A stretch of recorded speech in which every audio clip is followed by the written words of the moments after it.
Hello and happy Thursday, everybody. Emily Morgan here, and I have the great honor of having two fabulous integrators here with me today. We have Ben Wolf and Jason Prentice. Welcome, guys. Thank you. Thanks for having us on. Appreciate the opportunity to join here. Yeah, so I'm just going to give a little overview about our guest today. So Ben is in New York, and he's the CEO of Wolf's Edge Consulting. He's an EOS implementer and also a fractional integrator, or what we term a outsourced COO.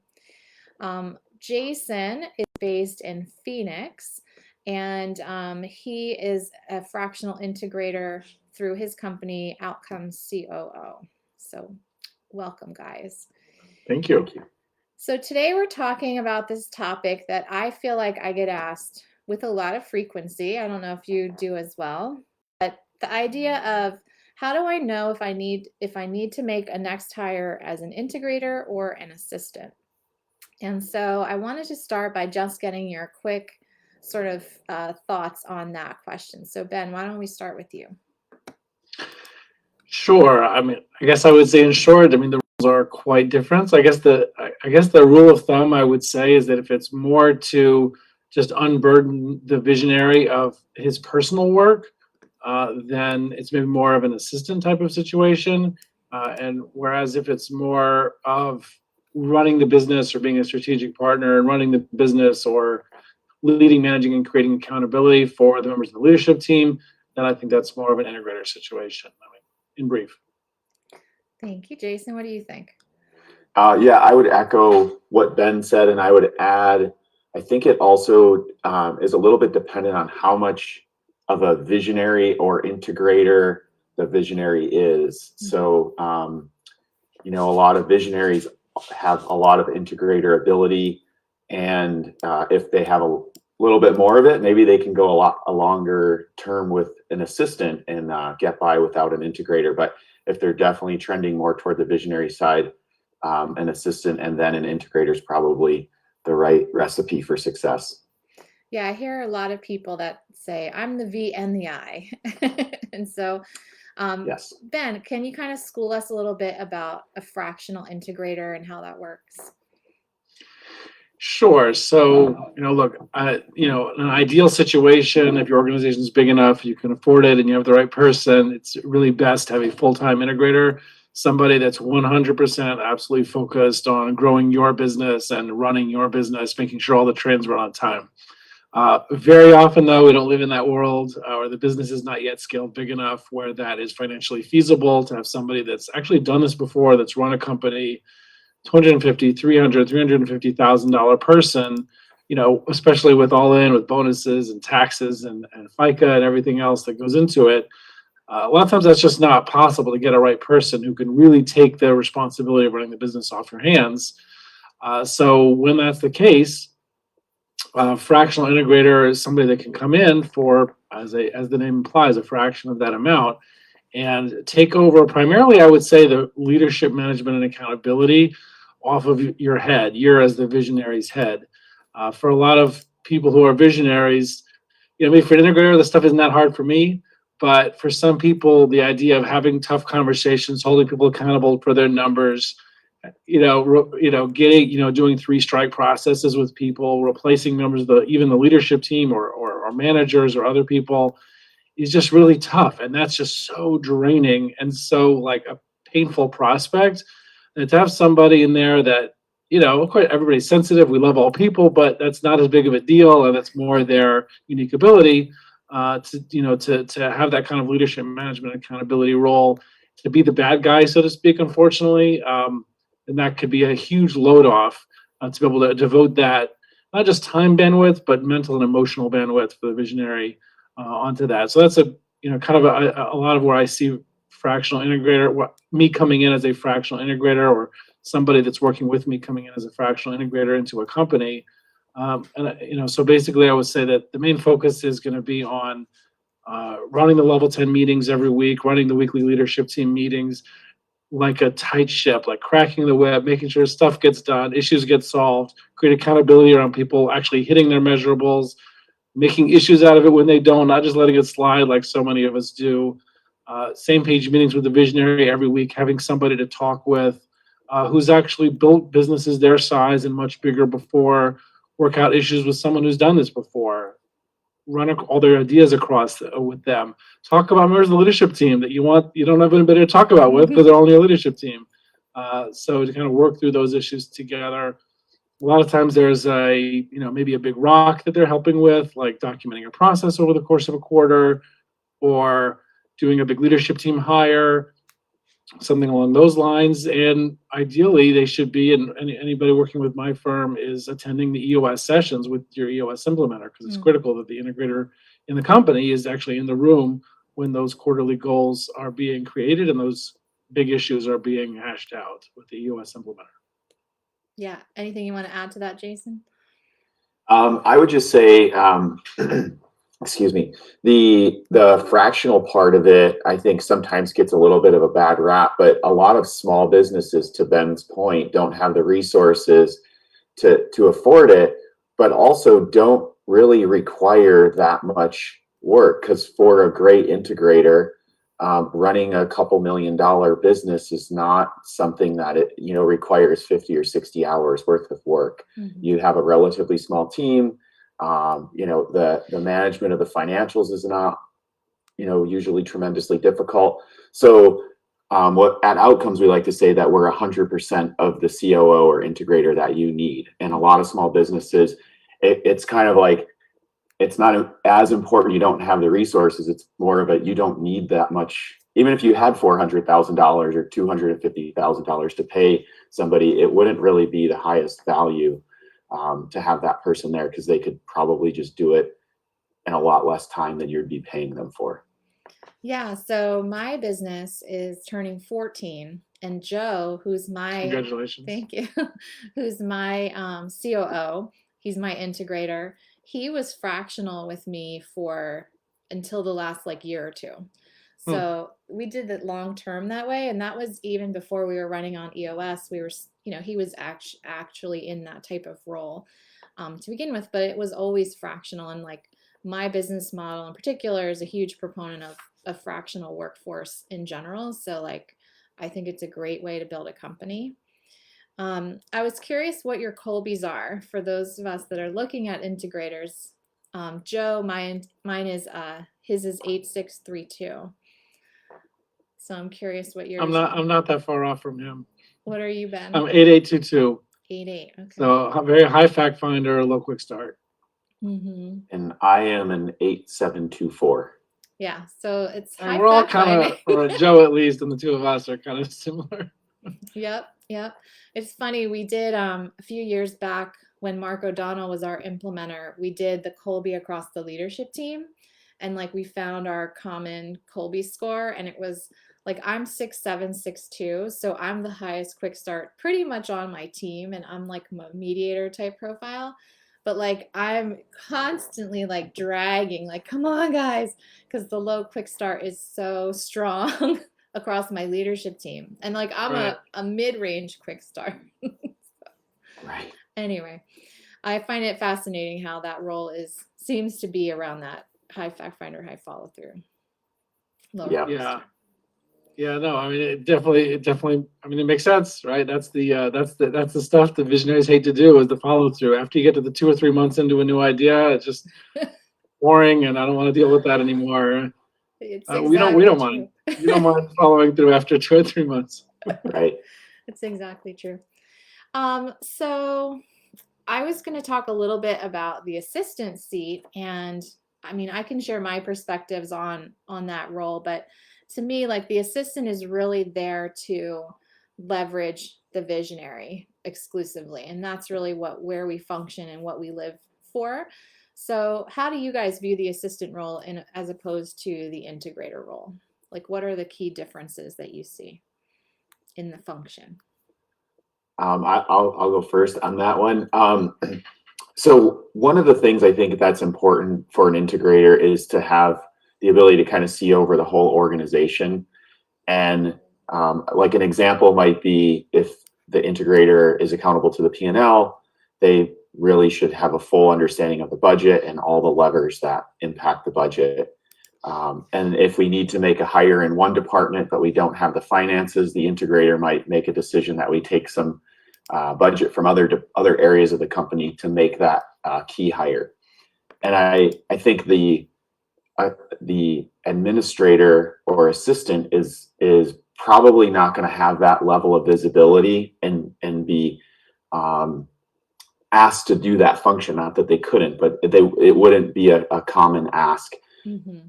But all the things that they're doing, helping keep the visionaries' priorities on target, are hugely helpful to the integrator, because sometimes we feel like, I just asked you this morning if you could handle this and you committed to it, and now you've already forgotten about it. So I think that's where the combination of the two is really powerful.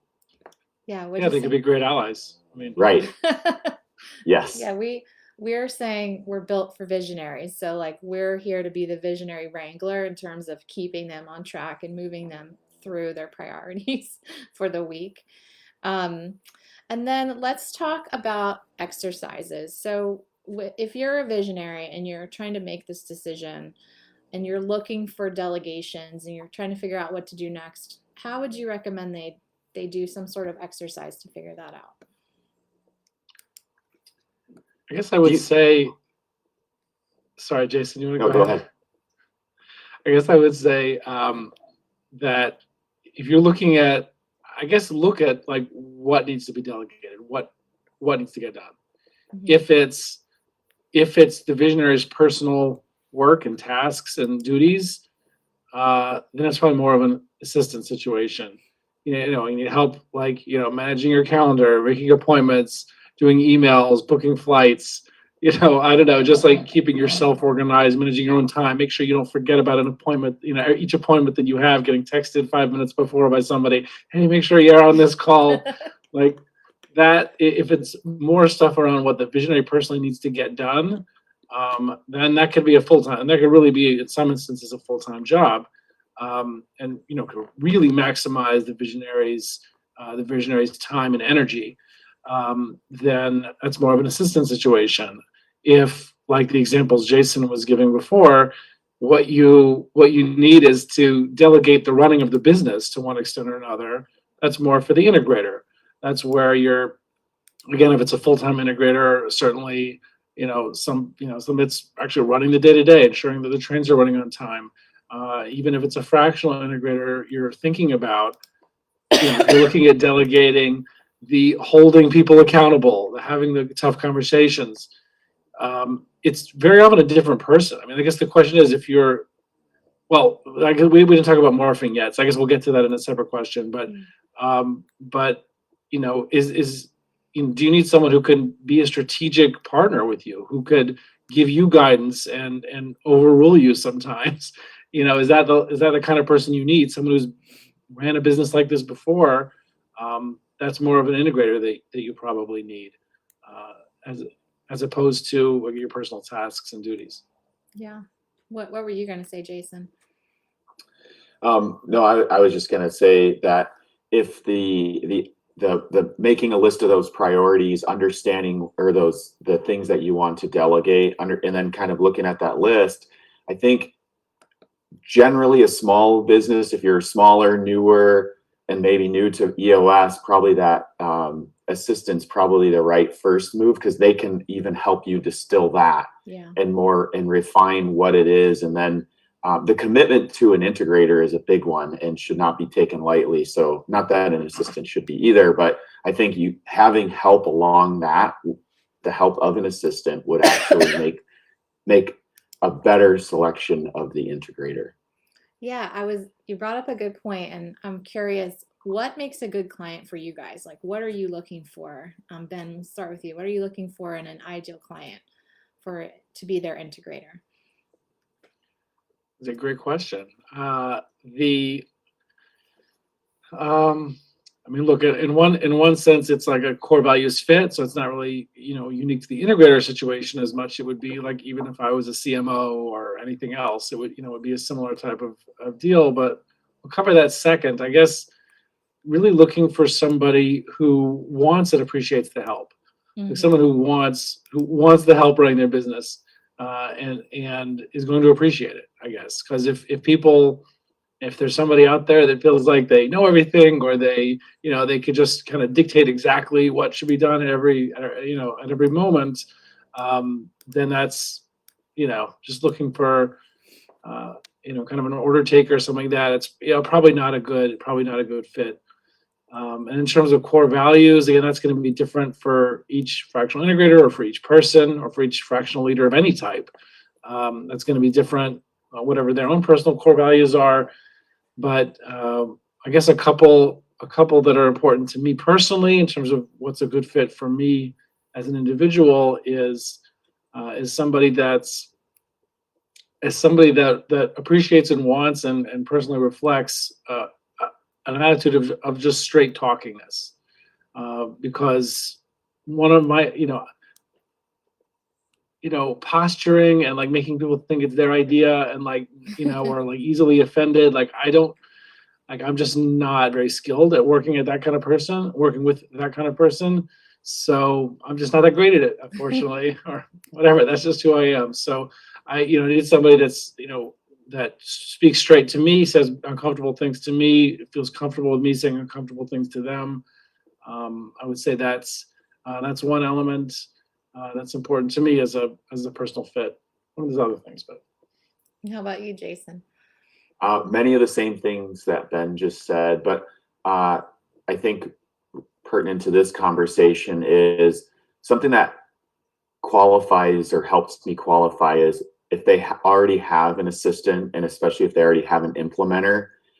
Those are things that prove to me they're working to get themselves into their best self and do what they're great at. So to me as an integrator, it's like I want to align with that visionary, because they're unlocking everything, right? They're saying I am so awesome at this, and I just am not that great at these other things, and I'm not going to pretend I am.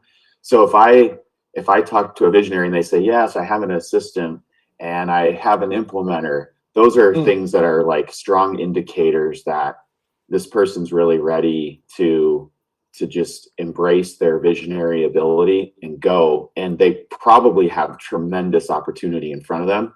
And I'd be happy to be part of that and help them along. So it's almost like a qualifying thing. When I hear those two boxes are checked, I'm like, this is a great opportunity. Nice. Can I just add in one other thing, because that's a great point. I wasn't thinking about that, and that's a great point. I want to maybe add one other thing that came to mind that was reminded to me from one thing from what Jason said, which is I think another good indicator is that the visionary has at least somewhat of a leadership team around them. Totally. If somebody's kind of just the visionary, and then they have maybe a lot of staff, kind of lower level staff, but no managers or people that they would consider on their leadership team, not even one, that's going to be hard to make it a fit, because they're going to really need somebody to get stuff done, or get a lot more stuff done, whereas I'm more leadership management accountability oriented. So I usually need to have some sort of leadership team to work with. They may not be ready yet for a fractional integrator, or at least one like me. If they don't have somewhat of a leadership team, at least one or two other people that they consider on the leadership team of their business. And I would imagine running as pure on EOS as possible is really important to what you're doing also, because at least the desire to. Yeah. Even if they're not already. It's interesting because as the visionary with my Colby, like I am good at admin and did we freeze? Sorry about that. You froze for a second there. I didn't hear the last thing you said. I was saying, as a visionary of my company, I have an unstable internet. Let's see. We're getting a storm. Sorry about that. My business is admin, right? And so I started out doing the admin work. And so for me, it hasn't been, oh, I hate this, let me get rid of this. It's been more like, I need to be doing these higher level things. So I think there's lots of visionaries out there that probably are really good at the administrative stuff, but they recognize, or they're committed to really reaching the next level of their company of growth and stuff, and being able to elevate out of those things is part of it. Just wanted to put that out there for any of you higher fact finder Colby visionaries like me. Great point. Well, closing thoughts. Anything we didn't cover that you think was important to this conversation? I think we didn't talk about delegate and elevate, and really looking at the lower two quadrants as a starting point, I think is really the exercise we would probably all recommend in terms of making this decision. Any other things we didn't touch on that you want to cover? Absolutely. I mean, I guess it might be helpful for listeners. Sorry about that. Okay. It might be helpful for listeners to just to have a primer to the Delegate and Elevate tool to the extent they're not already familiar with it. Which what Emily's referring to. I'm sure many people know it quite well. But take and make a list of all the stuff you've got to do, even the embarrassing stuff. Put it all on one big list. And maybe spend a couple of days doing it, because you'll think of these little straggler items that you forget about. Once you have a full list, Google Delegate and Elevate, print out or get a PDF of the tool, and it basically divide and place all of those items that you put into the list of stuff that you've got to do, or that you end up doing, on in one of four quadrants. So like what Emily's talking about with the bottom two quadrants is, the worst stuff is the stuff that you hate doing and you're bad at. So whatever fits that description, put in that box. The bottom left-hand quadrant is stuff that you don't like doing, but you've gotten kind of good at. That's where we say most of the working world goes to die in that place. It just ends up spending most of their working career doing that stuff. Interesting. Unfortunately. And then on the top part of the quadrant is, on the top right, is the stuff that you like doing and you're good at. Like, you like it decently well and you're pretty good at it. So that's not so bad. And then there's the stuff on the top left-hand corner that you love doing and you're great at. And really, the stuff that you love doing and you're great at, you end up being 10 times more productive than any of that other stuff anyway.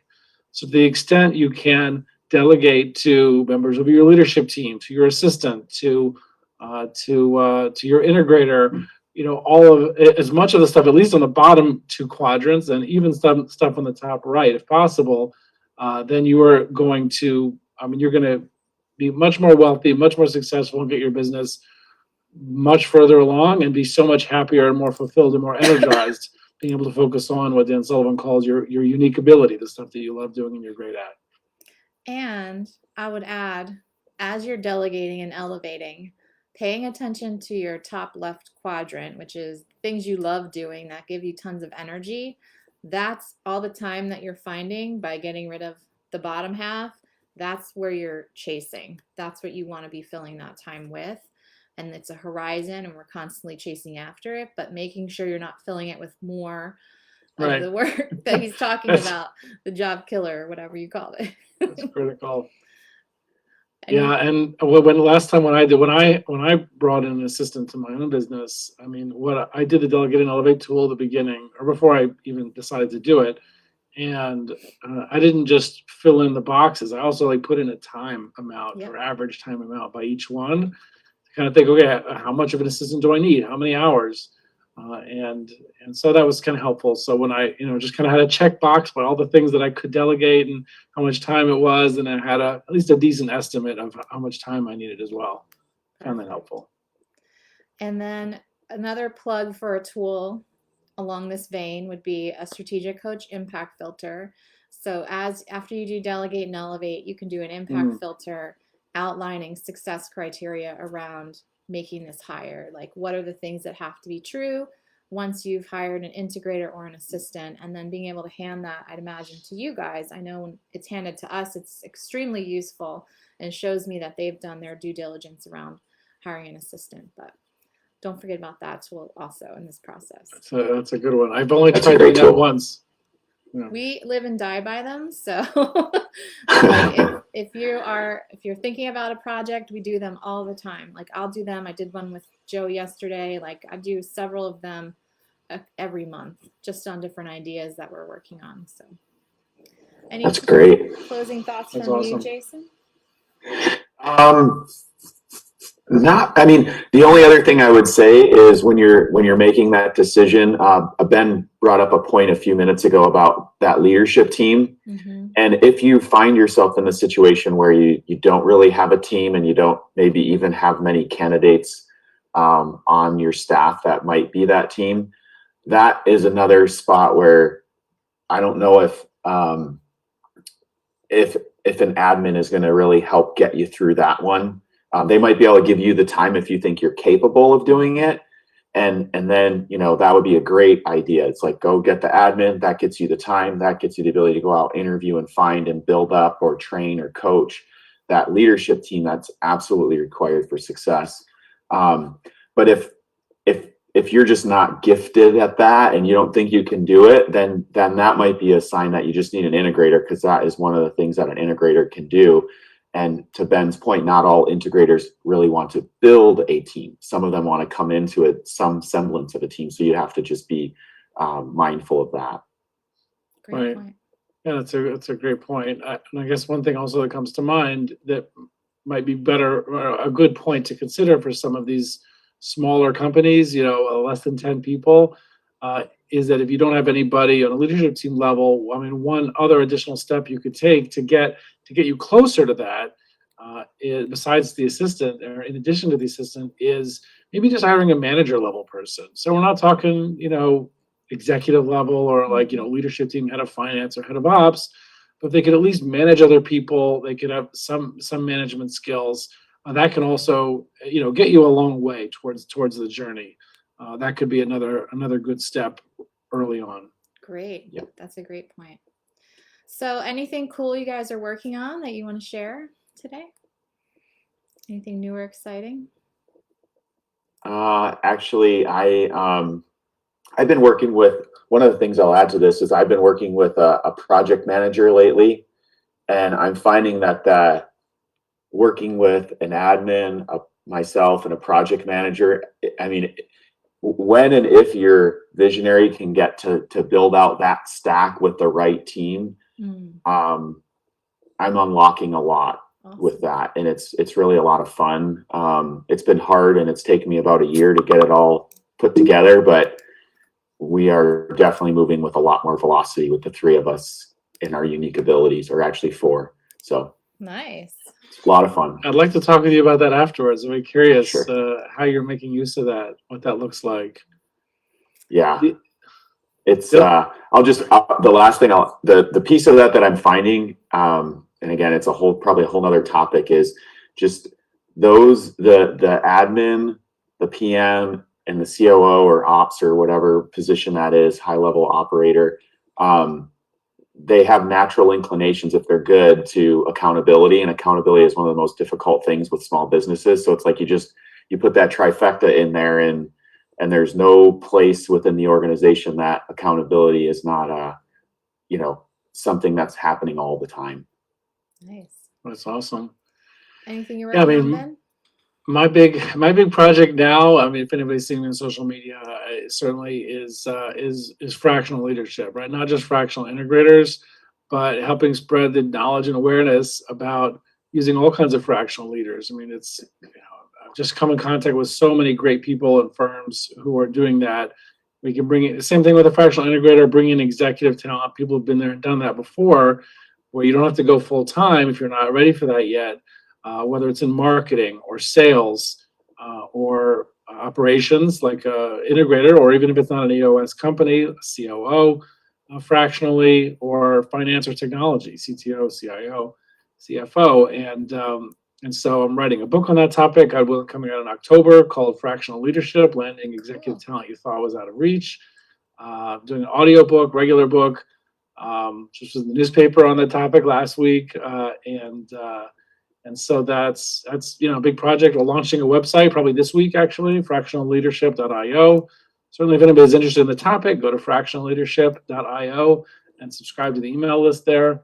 To get updates on the book and fractional leadership in general. So that's my big project now. That's so Awesome. exciting. Glad to hear you're working on that. I run my business with fractional people, so I love hearing about it. All right, so Ben, where can people go and find you besides your new website if they were interested in working with you? Right. So for fractional integrator, people can go to wolfsedgeconsulting.com. That's WOLFS, not wolves, but WOLFS, possessive, wolfsedgeconsulting.com. Great. And Jason? Yeah, you can find me at Outcomes COO. So it's just, I produce outcomes. That's what we're trying to do here. So outcomescoo.com, or you can email me at jason@outcomescoo.com. Yeah, and you guys trade referrals back and forth. So, you know, if you go to one of them and they're not a fit, they're happy to refer you to each other. So Absolutely. definitely keep yeah. that in mind. But it was Yeah. an honor. Thank you for this, Emily. Yeah, it was an honor to have you guys. Thank you for taking the time. Yeah, thank you, Emily. All right, take Thanks care. for having us on.